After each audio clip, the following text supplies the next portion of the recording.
As eleições de 2024 redesenharam o quadro político nacional na esfera dos municípios. Se, por um lado, o campo progressista teve um crescimento modesto em relação ao pleito de 2020, os partidos fisiológicos de direita e centro-direita, o chamado centrão, com um certo descolamento da extrema-direita, foram os grandes vencedores e vão administrar 63% das cidades brasileiras. Mas o que esses resultados dizem sobre a atual conjuntura nacional? Quais mensagens e lições podemos tirar?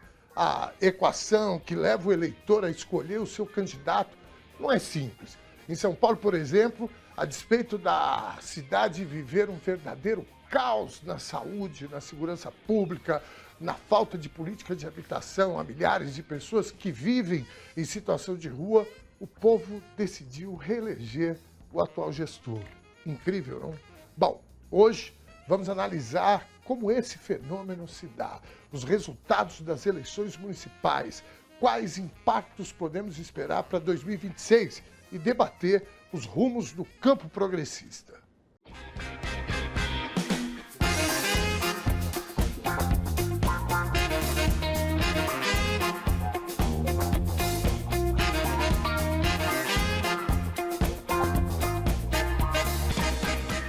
Seja muito bem-vinda, seja muito bem-vindo. Eu sou o Dom Ernesto e esse é o Conversa Sem Curva. Nosso convidado de hoje tem história. Com origem na militância sindical, quando vereador pela cidade de São Paulo, foi o autor do projeto de lei que instituiu o bilhete único, vetado pelo então prefeito Paulo Maluf e aprovado na gestão Marta Suplicy. Como deputado estadual, foi o autor da lei que estipulou o limite máximo de 35 alunos na sala de aula das escolas.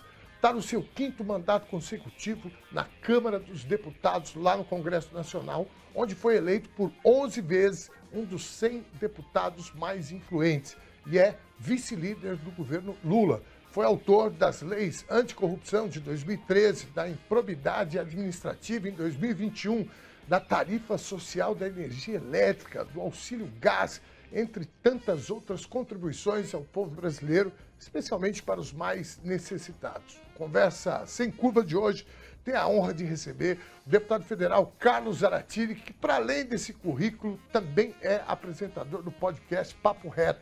O Papo Reto se encontra com Conversa Sem Curva. Deputado, como vai? Bom. Tudo bem, Ernesto? Prazer enorme recebê-lo aqui, viu? Obrigado pelo convite. Posso chamá-lo de Zaratini, claro. De Zara? Você sabe que antes da gente começar... Bom, essa história eu acho que você sabe, mas nem tanto. Você é filho do Ricardo Zaratini, um grande brasileiro, preso político, exilado, e a gente teve juntos, eu e minha família, exilados no Chile, junto com o Ricardo Zaratini.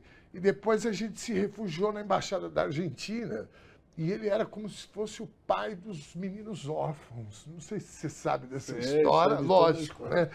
E eu, rapaz, depois adulto, quando eu encontrei com o velho Zara, eu falei, eu achava que ele era muito maior. Quando você é criança, né?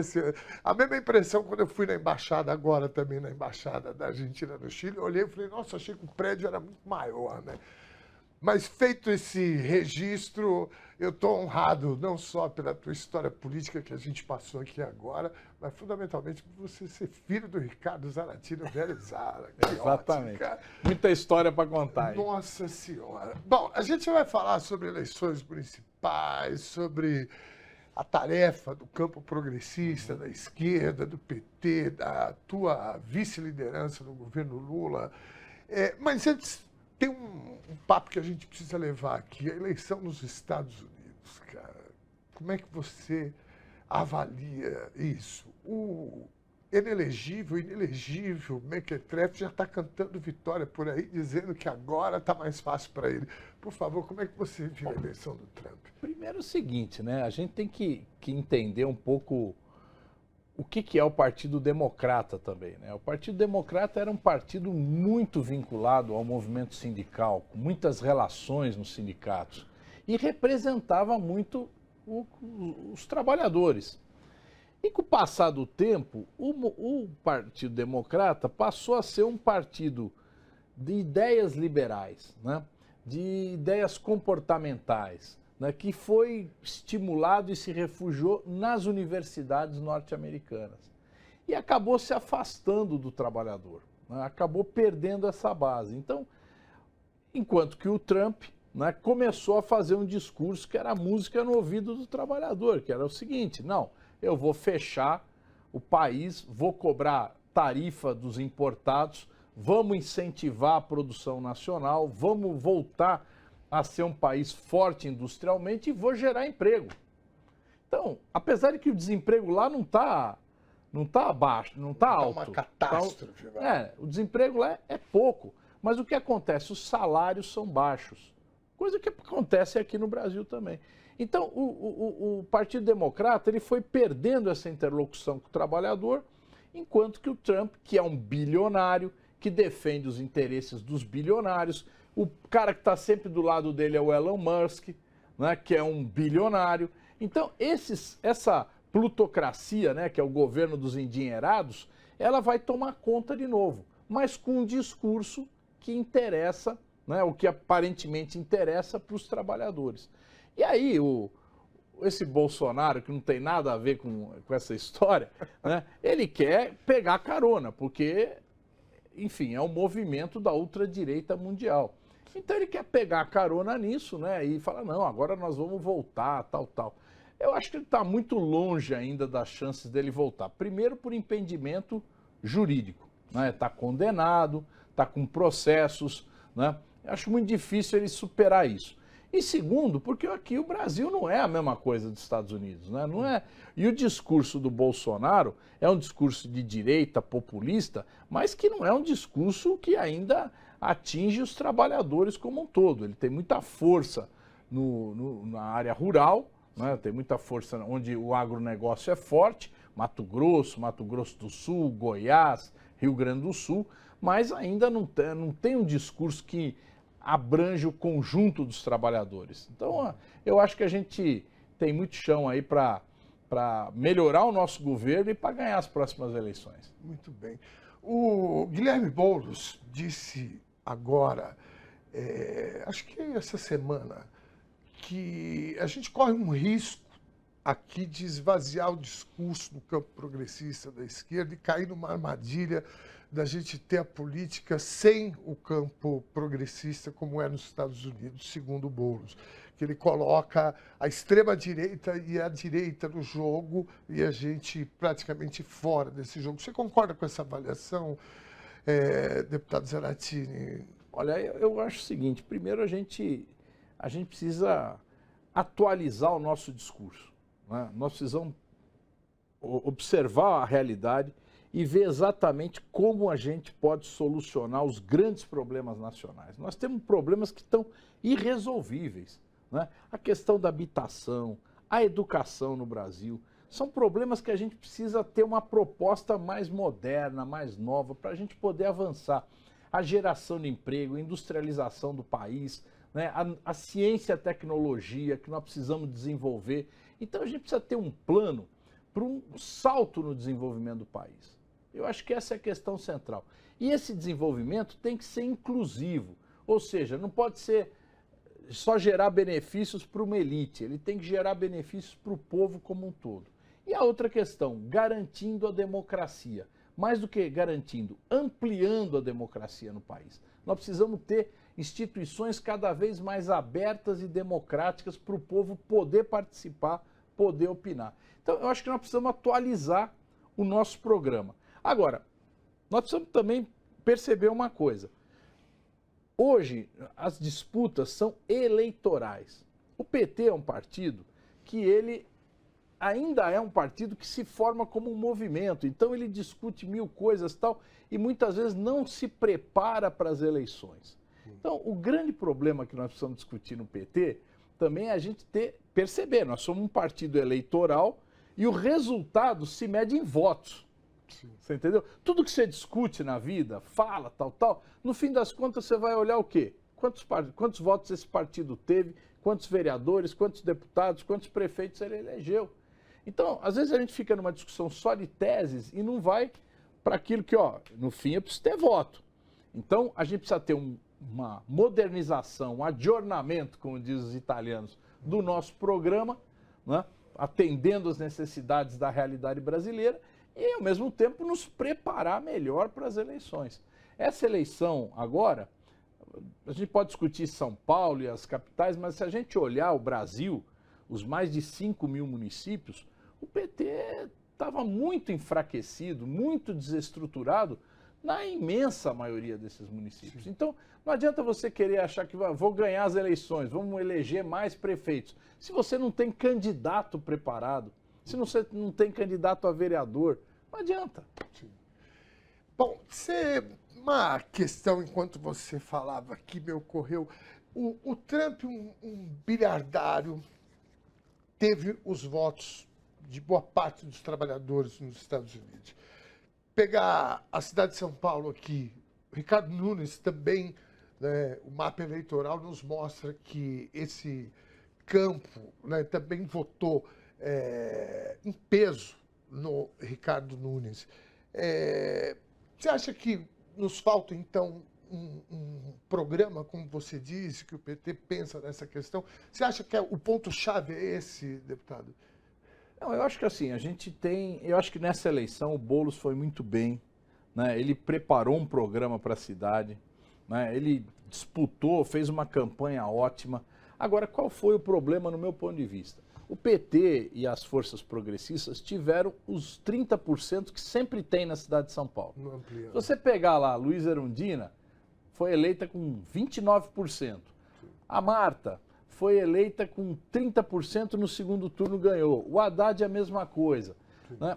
E em 2020, se você somar o voto do Boulos com o do Gilmar Tato, também dá 30%. Então, mais ou menos, a gente tem esses 30% bem definido na cidade. Para ganhar São Paulo, você precisa ganhar o centro. Você precisa trazer o centro político para o seu lado. E o que, no meu modo de ver, nos atrapalhou? Foi o Pablo Marçal. Porque a tática do Boulos era o quê?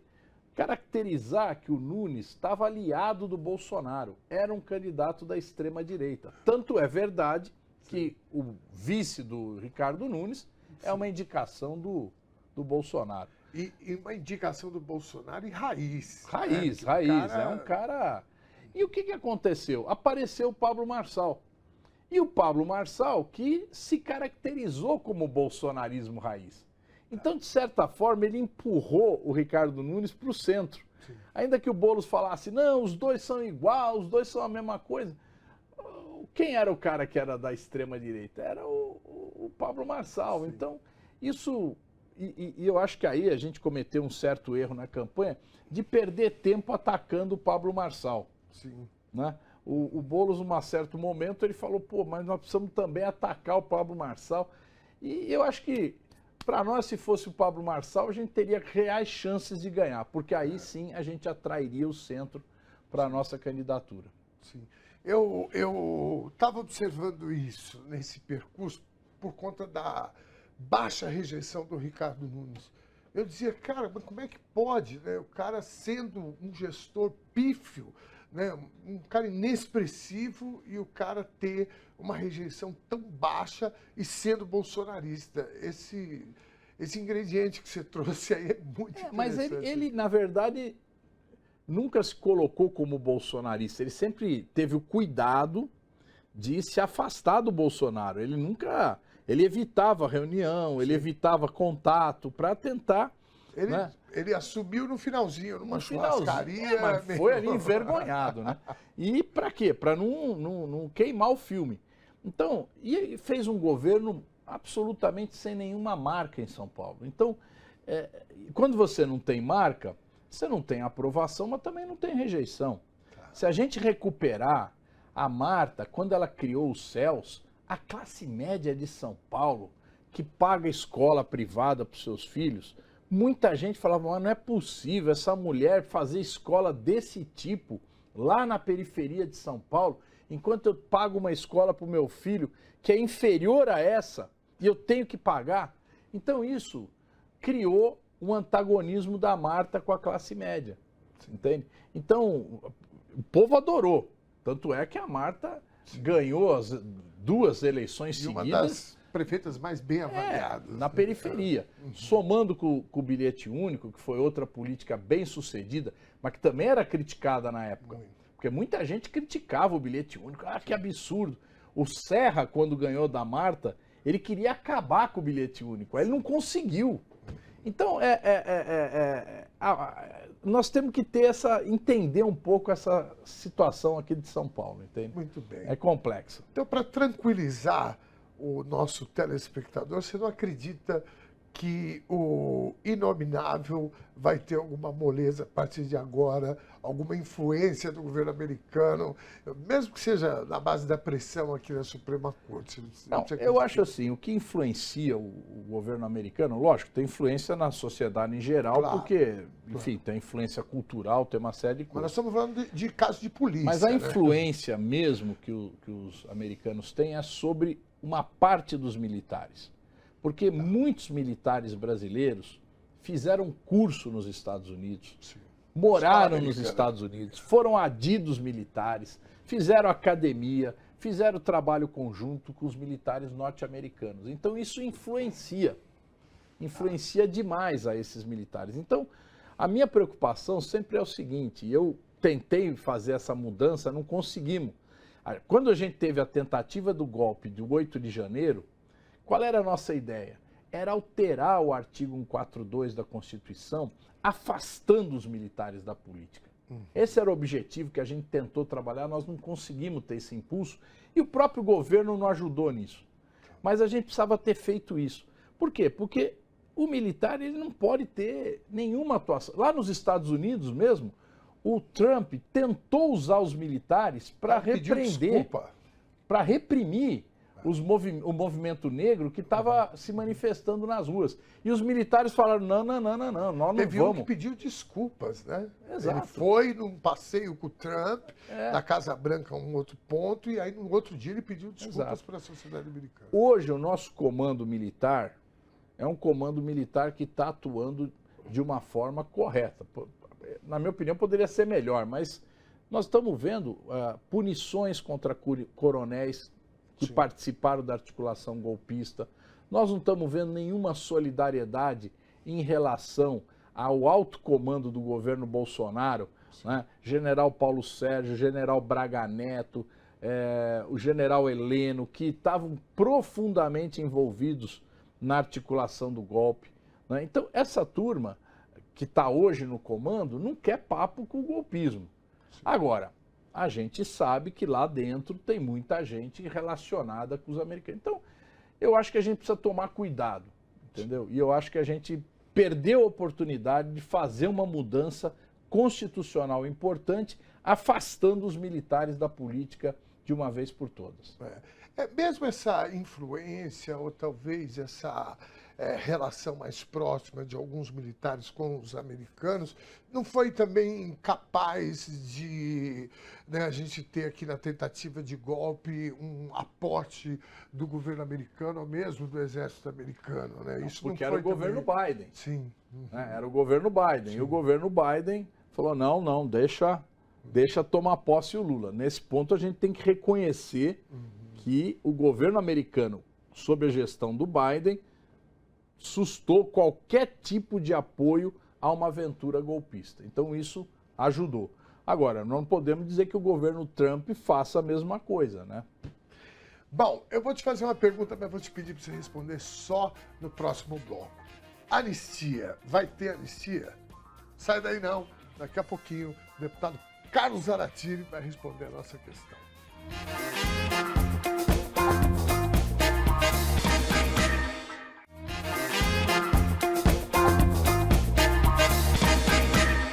Estamos de volta diretamente da Avenida Paulista, dos estúdios da TVT aqui em São Paulo, com a presença do deputado federal Carlos Zaratini. Bom, deputado, eu deixei uma pergunta no ar. Vai ter anistia? Olha, eu acho Como é que está o clima no Congresso? Eu acho muito difícil que se aprove uma anistia para o Bolsonaro. O que estão falando agora é um projeto que busca anistiar aqueles que estão presos do 8 de janeiro. Que, vamos dizer assim, é a raia miúda, né? Porque a turma de cima escapuliu, né? Os caras lá, os Kid Pretos, que eram os caras que são mais violentos, Sim. não foram presos, né? Então ficou lá aquela turmona radicaloide, aquele bando de babaca, né? Que ficaram quebrando. Fátima Tubarão. Fátima Tubarão. A Fátima Tubarão vai ter Foi que cumprir condenada 15 a 18 anos. 18 anos. Acho que 18 anos. Então, o que, na verdade, eu acho que o Arthur Lira vai fazer? Ele vai fazer um projeto de lei permitindo, né, uma revisão das penas, né, nesse caso, e, eventualmente, uma possibilidade de termos de ajustamento de conduta, coisa que o STF já está fazendo. Já está fazendo. Vários desses presos já assinaram com o STF a possibilidade de saírem da prisão, desde que não utilizem a rede social e utilizem a tornozeleira eletrônica. Então, pode até pintar de verde e amarelo, se quiser. O Supremo já está fazendo, de certa forma, vamos dizer, uma redução de penas. Então, eu acho que o Arthur Lira vai trabalhar nesse sentido. Ele retirou o projeto lá da CCJ, criou uma comissão especial, que evidentemente ele vai operar para ter uma maioria dele, né? E vamos ver que tipo de projeto ele vai propor. Agora, eu não vejo possibilidade de ter uma anistia para aqueles que de fato conspiraram, articularam, né? Tinham um plano de tomada do poder, né? Porque, você lembra, o Braga Neto ia lá nos acampamentos e falava: pessoal, pode ficar aí, fica aí que nós vamos voltar. Aguarde, não posso falar nada agora, mas o aguarde. Bolsonaro foi para os Estados Unidos esperando voltar no braço do povo, né? Eles tinham um plano. Teve cara que jogou bomba em torre de alta tensão. Sim. Teve aquele tentativa de atentado lá no aeroporto de Brasília. Na noite de Natal. Teve o ataque na Polícia Federal. Sim. Então, quer dizer, era um jogo violento, né, que foi abortado ali no 8 de janeiro. Muito bem. Vamos dar um passo atrás na nossa conversa e falar ainda sobre a eleição aqui na cidade de São Paulo. Uma das coisas que a gente notou, e eu mordi minha língua, viu, Zaratini, porque eu dizia o seguinte: os votos do Lula, o Lula ganhou na cidade de São Paulo, o Haddad ganhou na cidade de São Paulo. Então é muito pouco provável que esses votos, né, não migrem, não se repita, para o nosso candidato do campo progressista. Por que isso não aconteceu? Porque são eleições diferentes, né? A eleição nacional é uma eleição essencialmente política, onde você debate o país. E a eleição municipal é uma eleição onde você debate a cidade. E os problemas da cidade e os problemas que as pessoas vivem diretamente. Então, tem esse primeiro problema. Então, muita gente fala: o Lula teve 30% na minha cidade, então nós temos chance de ter 30%. Não é verdade. Se você não articular uma candidatura, se você não tiver um trabalho anterior, se você não tem chapa de vereador, se você não tem todo esse time montado, você nunca vai conseguir chegar nos 30%. Então, o grande problema nosso é que a gente tem que entender isso. Uma coisa é o voto da eleição nacional, onde a comunicação é feita pela televisão, pela internet. Outra coisa é o voto municipal, onde centenas, milhares de candidatos a vereador é que fazem a campanha, que vão ali, casa por casa, conversar com o povo. E a maioria com relações, né, com a comunidade, né, porque Exato. são da própria comunidade. Então, aqui em São Paulo, né, e digo, não é só São Paulo, qualquer cidade do Brasil, muita gente se iludiu com isso, achando que era fácil, que estava tranquilo, que ele ia ter aquela votação, e no fim das contas teve uma votação muito pequena. Né? Eu até faço uma comparação que a gente tem que observar. Olha só, o PT, ele tem um crescimento orgânico, quer dizer, o PT cria quadro, né? É como o Santos Futebol Clube, né? Que tem a escola da vila, cria o jogador, aí quando perde aquele jogador tem que fazer outro, tem que gerar outro jogador. Né? No caso, você pega o PSD do Kassab, ele filiou aqui no estado de São Paulo 350 prefeitos antes da eleição. Então ele já parte de uma base de 350 prefeitos. Sim. Se você passar na rua do lado dele, é capaz dele filiar você no PSD. Né? Ele elegeu 220. Tá. Então, você vê, mas ele já partiu de 350. Tá. Aí você pega o estado da Bahia, onde o Otto Alencar é muito forte e está dentro do governo do estado, ele elegeu mais 200. Então, dos 800 que ele elegeu no Brasil, metade foi no estado de São Paulo e no estado da Bahia, com apoio do governador. No caso de São Paulo e no caso da Bahia. Sim. E se você olhar um pouco mais, você vai ver que a política dos governadores é muito forte na eleição municipal. Mais do que o presidente. Sim. Então, olha só o Mato Grosso do Sul. O governador é do PSDB. É onde mais tem prefeito do PSDB. Por quê? Porque o governador joga peso. Os estados onde o PT governa, a maioria é onde o PT mais elegeu. Piauí, Ceará, Bahia. Certo? Se você olhar o Rio de Janeiro, está lá o PSD.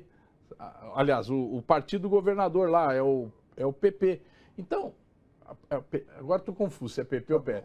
Mas, enfim, você vai olhando, os governadores têm muita força na eleição, certo? Porque ele condiciona as cidades pequenas, os prefeitos, a se filiar no partido dele. Então, isso repercute depois no resultado. Então, se o PT deixasse de ser um partido orgânico, de crescimento orgânico, e virasse um partido de filiar qualquer um, provavelmente teria um resultado melhor. Mas não seria real e nós não seríamos mais o PT, né? Muito bem. Deputado, bom, essa pergunta que eu te fiz, ela tinha um outro objetivo também, que é matar a curiosidade ou baixar a ansiedade quando a gente pensa em 2026. Muita gente se assustou agora com, né, o desempenho, que eu também reconheço que não foi um desempenho tão ruim assim, dado as circunstâncias das últimas eleições e o processo todo que o Partido dos Trabalhadores vem passando. Agora, 2026, como é que você avalia essa conjuntura do que aconteceu nas eleições municipais? Quais são as perspectivas para 26? Olha, em primeiro lugar, eu acho que o governo do Lula é um governo que está indo bem. Nós repusemos todos os programas sociais, que era o compromisso do presidente Lula, o Mais Médico, Farmácia Popular, né, o programa de instalação de universidades federais, institutos federais, estamos fazendo escola em tempo integral, Bolsa Família, Minha Casa Minha Vida, tudo isso está de novo funcionando.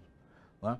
Nós, ao mesmo tempo, temos garantido uma inflação baixa e um desemprego cada vez menor. Então, também são outros compromissos do presidente Lula. Mas isso ainda não está suficiente no meu modo de ver. Nós precisamos ter um salto no governo, um salto político. Quer dizer, nós precisamos, em primeiro lugar, garantir que os trabalhadores melhorem a sua renda, porque o que acontece? Nós não estamos tendo inflação alta, mas os preços estão altos. Então, nós precisamos garantir que o trabalhador melhore a sua renda. Nós precisamos fazer com que o investimento aumente no Brasil, né, e a gente possa ter um salto. Nós precisamos melhorar a educação, certo? Para que a gente forme mais jovens com maior capacidade de aumentar a produção. E aí eu diria para você, basicamente nós precisamos formar engenheiro no Brasil. Engenheiro. Nós precisamos ter muita faculdade de engenharia, de cursos técnicos, de tecnologia, para a gente poder fazer o desenvolvimento que o país precisa. Porque não dá para a gente ter um país paralisado, né, sem nenhum desenvolvimento tecnológico. Então, e hoje você vai em qualquer empresa, o importante é ter engenheiro, né, porque o trabalhador ele está cada vez com mais robô ali dentro da fábrica.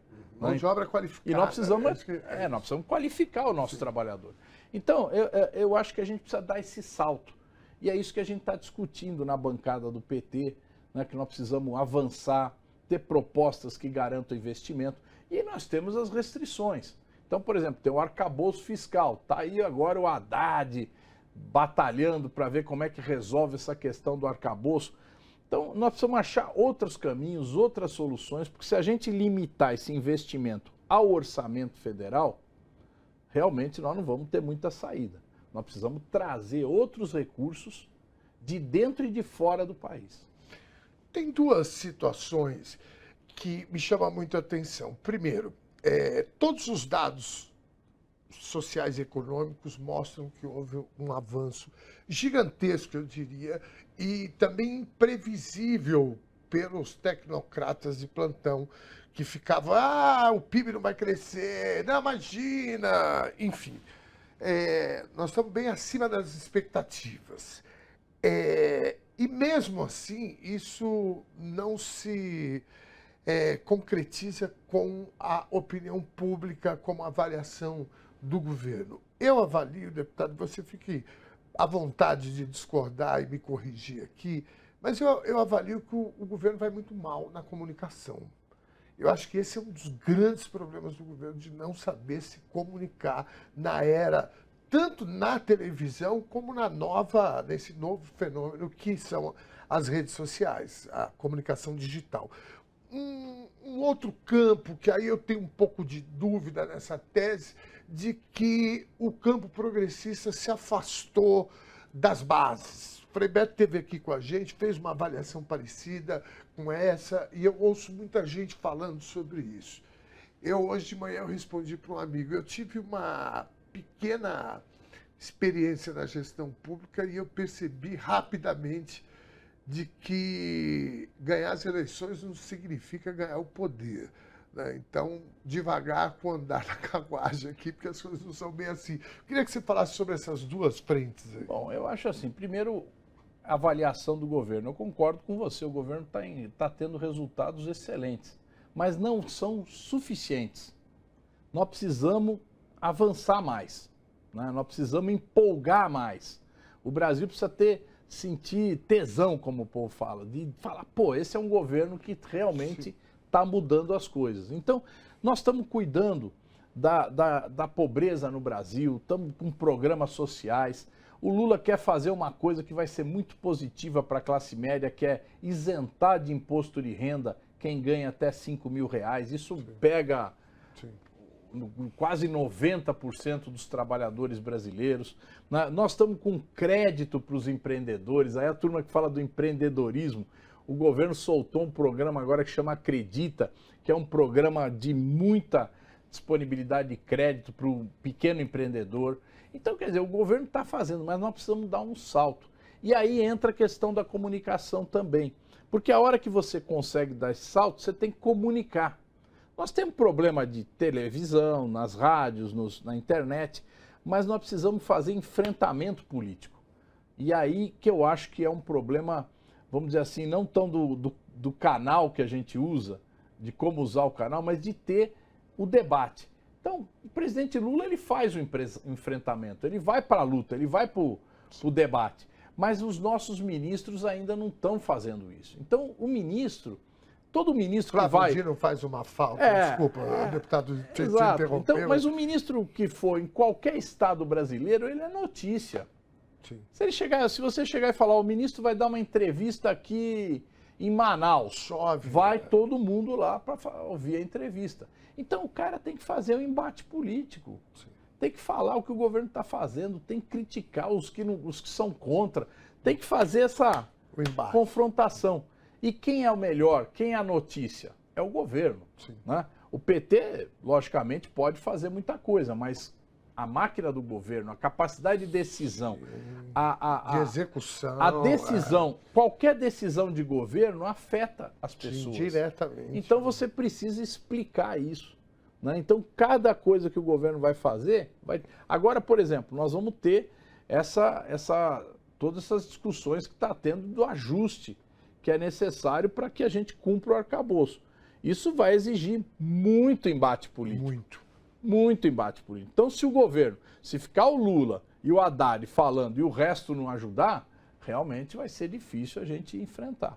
Tá faltando papo reto, cantar a bola aqui para mim, e conversa sem curva. Eu concordo contigo, é bom ouvir, né? Você é o vice-líder do governo, né, deputado Zaratini, e eu francamente, assim, essa é uma das preocupações que eu tenho, porque assim, eu lembro que a gente errou no governo Lula 1 e 2 com essa questão da comunicação.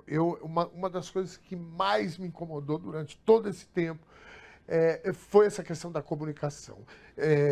A gente perdeu um debate muito fácil, que é, por exemplo, a questão do combate à corrupção. Não existe governo, na minha opinião, que tenha combatido mais a corrupção do que o governo Lula. Eu cansei de dizer nas minhas redes, eu dizia, olha, o maior legado de combate à corrupção do governo é criar mecanismos de transparência, de controle da sociedade. E a gente não ouviu o governo falar isso. A gente ouviu a oposição gritar, são corruptos, e aquelas capas da Veja, com aqueles, aliás, do Jornal Nacional, as capas da Veja. Então, eu acho que esse foi um erro que a gente deveria ter aprendido, sabe, deputado? Porque a mesma coisa, essa questão do combate à violência, né? Teve outros fatores que fez com que Bolsonaro fosse eleito, mas ele tinha um discurso de bandido bom é bandido morto. A nossa solução é muito mais difícil de explicar, eu concordo. Mas a gente não fez, como você falou agora, o embate dessa discussão. Claro. Veja só, teve essa proposta agora que o Lewandowski trouxe para o governo de fazer uma coordenação nacional de todos os órgãos de segurança pública, né, que ele chama de SUSP, Sistema Único de Segurança Pública, e a proposta dele é que haja uma coordenação federal. Bom, os governadores de direita imediatamente reagiram. Não, eu tenho autonomia, meu estado tem que ter autonomia e tal. A proposta do Lewandowski não é em nenhum momento tirar a autonomia do estado. O governador vai continuar dirigindo a Polícia Civil, a Polícia Militar. Não tenha dúvida disso. Mas hoje é factível discutir segurança pública sem ser em termos nacionais e até internacionais? Porque não tem fronteira. Falar, o PCC só vai até a divisa do Rio. Da divisa do Rio para lá é o Comando Vermelho. Não sei o quê. Não. Existe uma articulação do crime nacional. Então, ou você coordena as várias polícias para ter um enfrentamento, ou realmente você vai ser derrotado a todo momento. Sim. Então, como é que a direita responde a isso? Fala, peraí. Você quer... Tudo bem, o governador Caiado quer ter autonomia, que lá ele resolve tudo. Quer dizer... Aliás, segundo ele, acabou o crime. Acabou o crime lá. Então, quer dizer, é isso. E nós não vamos fazer nada assim que seja articulado? Então, eu acho que assim, se a gente enfrentar o debate, a gente consegue mostrar claramente que essas propostas têm muito mais coerência do que as da direita, né? Sim, e esse exemplo que você deu da segurança é uma coisa que sempre me preocupou, porque sempre foi um calo pra gente, né? Outra coisa, você fala, bom, quais são os projetos que a direita faz no Congresso? Aumentar a pena. Se você for pegar tudo que tem lá, é aumentar a pena. Aumentar a pena, ou teve aquele da saidinha, que era reduzir os benefícios da progressão da pena. Reduzir a maioridade penal. Né? Reduzir a maioridade. Ele só sabe fazer isso. Agora, você vai olhar, quem está sendo preso cada vez mais é jovem. É jovem, pessoas jovens. E essas pessoas jovens são presas geralmente por tráfico de droga. Então aquela discussão que até o Pacheco promoveu lá no Senado, de acabar com a distinção entre consumidor de droga e traficante, né? Isso aí vai fazer o quê? Aumentar o número de presos, que já é grande demais. E que viram tudo soldado do crime organizado. E esses camaradas ficam lá 2 anos, 3 anos presos e são soltos. Então o camarada é preso com 20 anos, com 22 ele está na rua. Sim. Com uma tremenda de uma energia, né? Escolado e vinculado ao crime organizado. Sim. E vai vir para fora para continuar fazendo. Então, é uma formação de soldado. E esse embate, deputado, desculpa te cortar, mas esse embate ele é tão necessário de se fazer. Nós temos que fazer esse embate. E que nosso argumento, inclusive, se tornar público esse embate, como você disse, de alguns ministros, etc., tem um impacto, traz um ponto de reflexão para a sociedade. Claro. Eu vou ter que pedir licença que nós vamos para o nosso segundo intervalo. Sai daí não, que a gente está de volta já.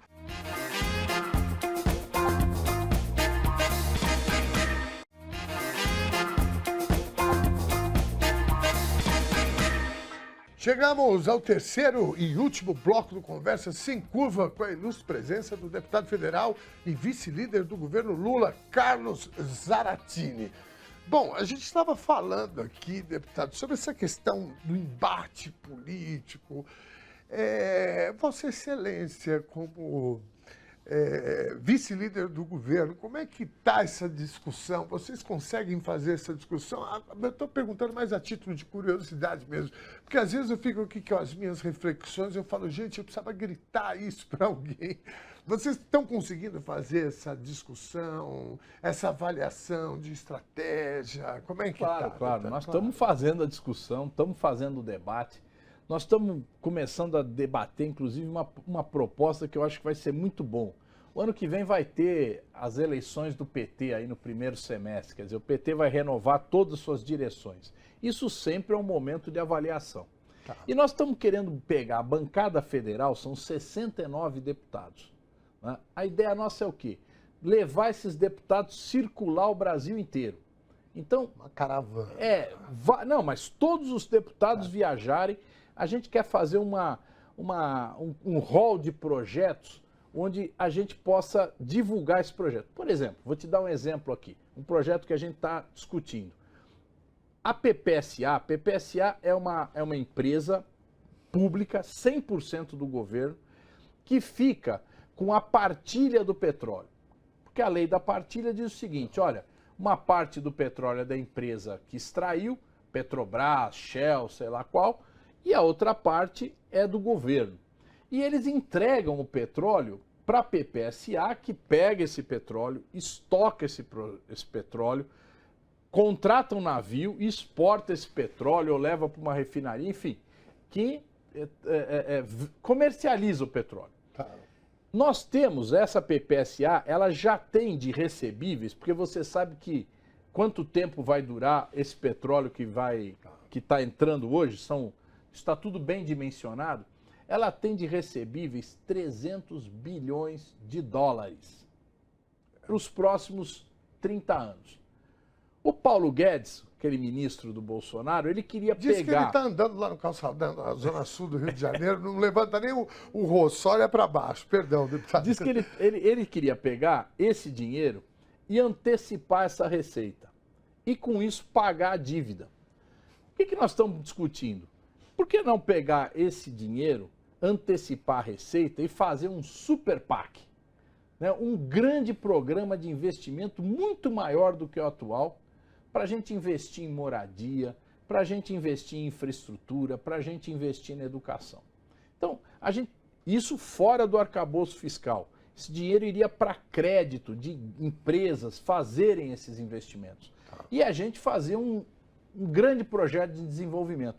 Então, eu estou falando desse projeto, estou falando de projetos na área da educação, da escola de tempo integral, estou falando do projeto da gente abrir mais universidades de engenharia e engenharia de agrônomo, engenharia técnica, engenharia civil, engenharia elétrica, enfim, fazer com que a gente dissemine a educação pelo país, né? E a gente, quer dizer, cada deputado do PT viajar para um estado discutindo isso com a militância do PT e com quem mais quisesse, sabe? Então, isso é uma iniciativa do partido?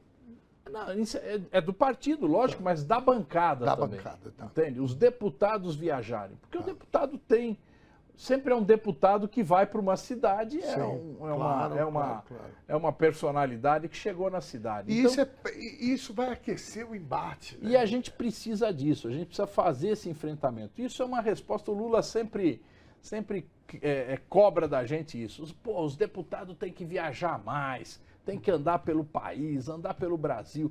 E agora a gente está articulando isso, quer dizer, a gente fazer um grande movimento no primeiro semestre do ano que vem, não tem eleição, né? Só vai ter eleição do PT mesmo, a eleição para fora não tem, da gente mobilizar a nossa base, visitar cidades com mais de 100 mil habitantes, fazer seminários, debates, e a gente conseguir, de fato, colocar as nossas propostas em discussão na sociedade, sabe? O que a gente pretende para o movimento sindical, o que a gente pretende para a democracia, quais projetos de lei a gente pode fazer para melhorar o ambiente democrático no Brasil, quais projetos de lei para a gente fazer para melhorar as condições das mulheres, né, para combater o racismo, o que a gente precisa fazer no Brasil para o Brasil avançar. Né? Eu acho que você está respondendo uma questão que eu tinha feito no outro bloco, que é essa questão de que algumas pessoas defendem essa tese de que o campo progressista, os dirigentes, deputados, lideranças ficaram um pouco longe da base. Eu acho que esse tipo de iniciativa é fundamental, inclusive nesse aspecto de estar perto, né, de discutir com a base. Muito bem. Deputado, eu vou pedir licença que eu preciso dar um recado aqui, que é passar as nossas dicas culturais, porque o papo vai esquentando e eu vou sempre deixando para lá, e aí meus colegas artistas vão me tirar da roda dos artistas. O cara falou, isso aí, cara, desbundou. Finalmente estreou nessa quinta-feira o filme nacional mais aguardado do ano, Ainda Estou Aqui, produzido por Walter Salles e estrelado por Fernandinha Torres e grande elenco. O longa já conquistou diversos prêmios em mostras internacionais e será o nosso representante na maior premiação do cinema, o Oscar. Ainda Estou Aqui, baseado na obra homônima, de Marcelo Rubens Paiva, que narra a história de Eunice, uma mulher que se vê sozinha com seus filhos após o marido ser sequestrado por militares durante a ditadura militar. O filme Ainda Estou Aqui está em cartaz em diversas salas de cinema aqui em São Paulo, como o Espaço de Cinema Augusta, Cinema Belas Artes e no Cinema Reserva Cultural São Paulo. Não deixe de assistir em uma sala de cinema perto de você. Uma das mais tradicionais exposições do nosso país, o Panorama da Arte Brasileira, chega à sua 38ª edição, intitulada 1000 Graus. A mostra, que conta com obras de 35 artistas brasileiros contemporâneos, aborda a realidade atual a partir da noção de calor limite em comum. As obras de arte têm uma intensidade energética e trazem à tona questões ecológicas, históricas, sociopolíticas, tecnológicas e espirituais. O 38º Panorama da Arte Brasileira é realizado excepcionalmente no MAC, o Museu de Arte Contemporânea da USP, localizado na Avenida Pedro Álvares Cabral, 1301, Vila Mariana. A exposição tem entrada gratuita e vai até o dia 26 de janeiro do ano que vem. Bom, Zara, eu fiquei animado com essa, podemos chamar, não é uma caravana, né, como se foi feito lá atrás, mas essa iniciativa de vocês, deputados, estarem conversando com a base, movimento sindical, movimento de moradia e etc., eu acho que vai render bons frutos, viu? Olha, não existe disputa política sem mobilização. Não existe. Não adianta você ficar lá só ali na internet, você pode gravar um vídeo bacana, bombar, tal. Agora, você tem que fazer a disputa política. Sim. E eu acho que o que está muitas vezes faltando para nós é fazer esse enfrentamento. E muitas vezes você precisa, muitas vezes não, sempre você precisa ir no cara a cara. Porque é ali que você é questionado, é ali que você tem o debate, é ali que as pessoas falam as suas dúvidas. Até o pessoal escreve lá no Instagram, mas uma coisa é o cara escrever uma frase ali, outra é a pessoa poder falar com você, debater, trocar ideias. Então, eu acho que a gente tem que fazer isso, né? Você sabe, deixa eu só fazer um parênteses, deputado. Eu acho que a rede social nos ajuda muito a mobilizar. Essa questão de reflexão e etc. também. Mas eu acho que a rede social ela pode te ajudar a mobilizar essas pessoas. Claro. Por exemplo, você comunicar para as pessoas se encontrarem, vai ter um encontro, etc, etc. Muitas vezes, eu sinto falta também, sabe? Eu sei que você é um dos políticos que transita bem nas redes sociais, né? Nós somos de uma outra geração, nós somos da geração analógica, né? Então, assim, eu mesmo, minha filha, às vezes vem e fala, pai, eu tenho um caminho aqui que é mais fácil, mas às vezes eu sinto também que o nosso campo tem uma dificuldade de olhar para isso, sabe, deputado? Essa comunicação, eu lembro do café com o presidente, com o jornalista Shoa, né? Um horário horrível, um dia da semana horrível. Eu falei, gente, ninguém pensou estrategicamente isso, não é possível. Mas era só um parênteses, por favor. Não, mas eu acho que falta também para a gente ter uma estratégia de internet mais organizada, né? E isso tem que começar pelo governo. Até hoje o governo não tem uma empresa ou um conjunto de empresas que façam a sua comunicação digital. Diferente das agências, né? Ele tem agências para fazer... Aliás, as agências que estão servindo o governo foram licitadas na época do Bolsonaro, né? Então são as mesmas. Mas nós precisaríamos fazer uma nova licitação, contratar novas agências, contratar agências ligadas ao digital, para que o governo tivesse mais... Porque hoje em dia, tudo bem, a televisão é ótima, muita gente vê televisão, mas muita gente também se comunica pelo YouTube, né? Se comunica pelo Instagram. É uma extensão da mão, né? Está aqui, então, na palma da mão do cara. Está muito fácil da pessoa usar. Então, a gente precisa também ter... Então, estar presente na base é importantíssimo, mas também a gente comunicar também. Então, eu acho que são duas coisas que andam juntas. Mas, olha, você me deixou animado, de verdade, com essa estratégia, esse avanço agora nesse projeto de vocês editarem, né, os deputados. Eu espero que os ministros também, né, em algum momento também se coloquem aí para fazer o embate, não deixar só na mão do presidente Lula, né? Claro, o presidente Lula é o melhor comunicador desse país. Sim. Mas ele não pode ficar sozinho, né? As coisas têm que reverberar, as coisas têm que estar... Como é que fala? Joga a pedra na água, tem que ter aquela... efeito do lago. As ondas, né? Já que a gente falou sobre rede social, como anda o PL das fake news? Eu costumo falar, eu até entrei numa discussão, aliás, eu cheguei a te ligar, não sei se você lembra, nessa época que estava uma coisa do PL das fake news. Eu, na época, falava, o PL da Globo. Até tive algumas indisposições com o campo progressista, algumas pessoas do campo progressista, que eu dizia, gente, alguém falou, olha, tem que fazer igual o Brizola dizia. O Brizola dizia, para onde a Globo for, vamos para o outro lado. Eu falei, amigo, se o Brizola estivesse vivo, ele dizia, esquece a Globo, olhem as Big Techs. Claro. Porque foi através das Big Techs, um dos fatores, evidentemente, que o Bolsonaro foi eleito em 2018 e nos deu aquele trabalho que ele deu em 2022 e governou a base de fake news por 4 anos. Então, assim, como é que está esse Olha, projeto de lei? Nós tivemos... O projeto está parado, mas nós tivemos uma discussão nesse episódio aí que está muito antecipado, de escolha do futuro presidente da Câmara dos Deputados, né? Que vai se dar só em fevereiro essa votação, então daqui 3 meses. Mas nós discutimos com os vários candidatos, acabamos fechando com o Hugo Mota. E uma das coisas que a gente colocou na mesa foi exatamente a volta da tramitação do projeto das fake news. E ele assumiu o compromisso com a gente de voltar a tramitar esse projeto, né? É muito importante. Então, esse é um dos projetos que a gente prioriza, né, no próximo período, a gente votar esse projeto, fazer um belo de uma lei, né, para realmente a gente parar com essa utilização errônea das redes, né, e garantir que as fake news sejam reprimidas.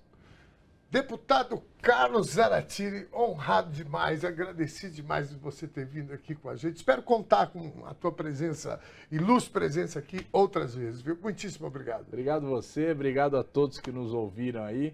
É só convidar que a gente vem. Fechado. Ponto final em mais uma edição do Conversa Sem Curva de hoje. Anote aí na sua agenda, coloque o despertador para tocar. Você tem um encontro marcado com a gente sempre aos domingos, 7 da noite e a segunda, às 8 da noite. Ou a qualquer momento através do canal do YouTube da TVT, onde você encontra todas as nossas entrevistas. Tem o bate-papo com o Frei Beto, José Genuíno, Kiko Mascarenhas, Moisés Celeste, Hernani Moraes, Neiva Ribeiro, Ediane Maria, enfim, um montão de gente da mais alta qualidade. E agora o Carlos Zaratini, deputado federal. Todo esse pessoal já passou por aqui, não deixe de acessar. As nossas vidas de todos nós estão todas interligadas e somos coautores e responsáveis pela sociedade em que vivemos. Como disse o poeta, escritor e combatente italiano antifascista Cesare Pavese, a política é a arte do possível. Toda a vida é política. Fecha aspas. Tudo é política. Somos todos responsáveis por criar um mundo mais justo e amoroso. É possível. Ótima semana a todos e até a próxima.